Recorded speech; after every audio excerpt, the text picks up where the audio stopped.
Oo, kasi dapat ang isang tao, makontento kung anong meron ka, di ba? Gaya na nini-example ko nga sa'yo na isang kakilala ko, kababayan ko.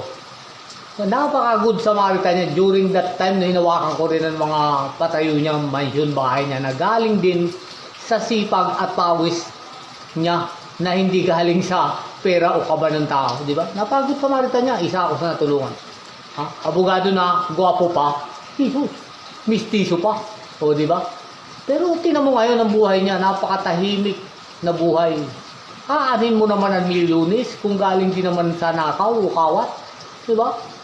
Tinan mo ang kababayan ko, lalong gumagwapo. O diba? Ang blessing tuloy-tuloy kasi marunong tumulong sa kapwa, hindi marunong magpalubog ng kapwa. Diba? O tingnan mo ngayon.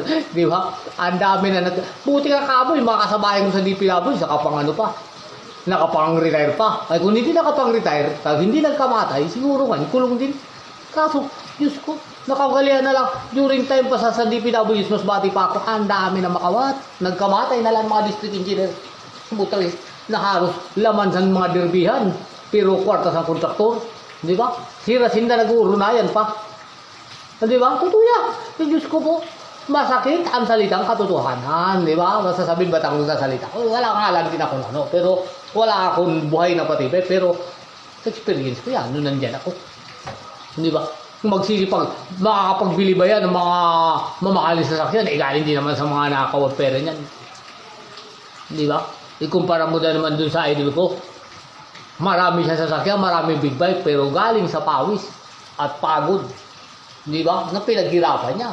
O, di ba? Hindi siya natatakot na pag-gising niya sa umaga, may magbiwil ka sa labas ng bahay niya dahil marunong tumulong sa kapwa, saka hindi buraot na tao, hindi makawat. Diyos ko po.